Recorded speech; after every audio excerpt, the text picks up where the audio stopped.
আসসালামু আলাইকুম। আমি জান্নাত নূপুর আর আজকে ছিল চাঁদ রাত।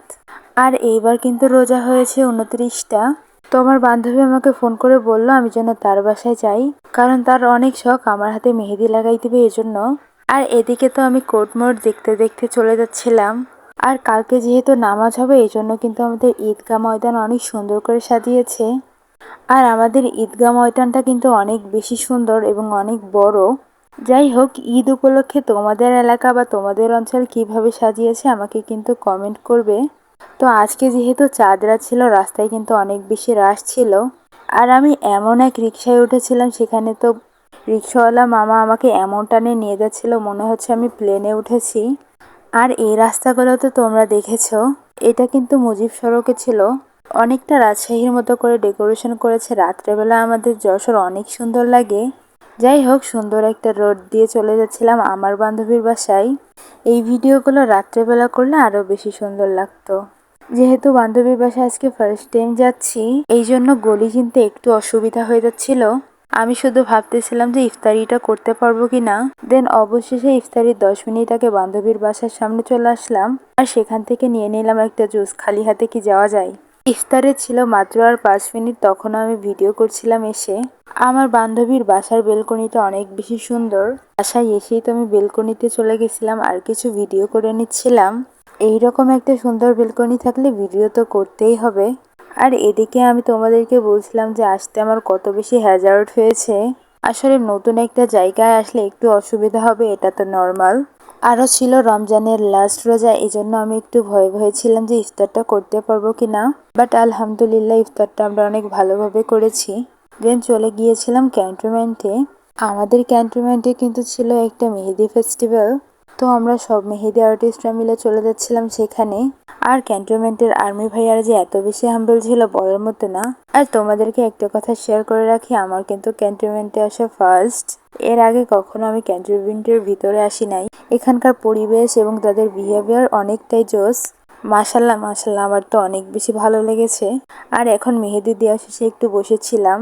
এখানে কিন্তু অনেকেই আমার কাছ থেকে মেহেদি দিয়েছে, আমার কাছ থেকে না। আমরা যতগুলো মেহেদি আর্টিস্ট ছিলাম সবার কাছ থেকেই কিন্তু সবাই কম বেশি মেহেদি দিয়েছে। আর দেখো দেখো, এখানে কত সুন্দর করে লেখা মেহেদি উৎসব 2025। জায়গাটা অনেক সুন্দর ছিল এবং আমার নতুন অভিজ্ঞতা আরো বেশি সুন্দর। এদিকে রাত বেজে গিয়েছিল 11টা। আমার বান্ধবীর তো চোখে ঘুম এবং অনেককে মেহেদি দেওয়ার পর মেজাজটা খিটখিটে হয়ে গেছে। তার মধ্যে আমি তাকে আবার বলতেছি আমার সালামি দিতে, সে তো আমাকে পাত্তাই দিতেছে না। সে তো আমাকে সালামি দিতে একদমই নারাজ, কারণ সে বলে আমি নাকি তার থেকে লম্বাই বড়। বাধ্য হয়ে তার আইফোন আমাকে কিন্তু সালামি দিয়ে দিল। আর ক্যান্টনমেন্ট থেকে বের হতে কিন্তু আমাদের প্রায় 12টা বেজে গেছিল। আমরা যেহেতু অনেক আর্টিস্টরা গিয়েছিলাম এই জন্য কিন্তু সকলের বাসায় এখন আর্মিরা পৌঁছায় দিবে। আর তোমরা যাই বলো না কেন, ক্যান্টনমেন্ট এরিয়াটা কিন্তু আমার কাছে অনেক ভালো লেগেছে। তো এখন পালা সবার বাসায় যাওয়ার। যেহেতু 12:30টা বেজে গেছিল এই জন্য আমরা সবাই কিন্তু একটা গান বলছিলাম, স্বপ্ন যাবে বাড়ি আমার। এই গানটা মিলে সবাই গাচ্ছিলাম আর অনেক বেশি ভালো লাগতেছিল। আর যেহেতু চাঁদ রাত ছিল সবাই বাজি ফুটাইতেছিল, আনন্দ করতেছিল, অনেক বেশি ভালো লাগতেছিল। আমরা সব আর্টিস্টরা মিলে বলা বলি করছিলাম যে চাঁদ রাতেও এত লোক। সবার মুখে তো একই কথা যে আমরা সন্ত্রাসী হয়ে গেছি এবং আদার পার্সন যারা দেখতেছিল আমাদের দিকে একদমই অদ্ভুতভাবে তাকাইছিল। আর দেখো দেখো, রাত্রে তো আমাদের এই মুজিব সড়ক রোডটা অনেক বেশি সুন্দর লাগতেছিল। আমি কিন্তু এই ভিডিওটা হাত লম্বা করে গাড়ির উপর দিয়ে করেছি। রাত বাজে প্রায় 1টা, তাও দেখো যশোরের শহরের মধ্যে কত ভিড়। আর যশোরে যারা থাকো এই জায়গাটার নাম কিন্তু অবশ্যই কমেন্ট করবে। জায়গাটার লাইটিং তো একদম চোখ ধাঁধানো ছিল, অনেক বেশি সুন্দর। বাসায় আসার পর দেখি আমাদের এই নাস্তা দিয়েছিল, বাট ওখানে অনেক বেশি লোক ছিল এই জন্য কিন্তু আমি খেতে পারিনি। এই পেটিসটা আমার কাছে অনেক বেশি ভালো লেগেছে আর এটা ছিল কেক। সেখানে কিন্তু চারও ব্যবস্থা ছিল, বাট আমি চা খাইনি।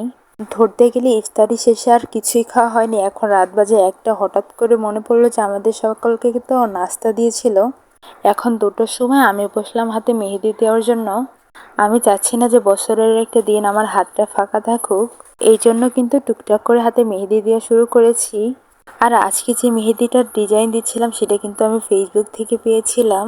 যাই হোক, তোমার হাতে কেমন মেহেদি দিয়েছে আমাকে কিন্তু অবশ্যই কমেন্ট করে জানাবে। এবং তোমাদের ঈদ কেমন কাটলো সেটাও কিন্তু আমাকে কমেন্ট করে জানাবে। আজকের ভিডিওটা এই পর্যন্ত। Thanks for watching.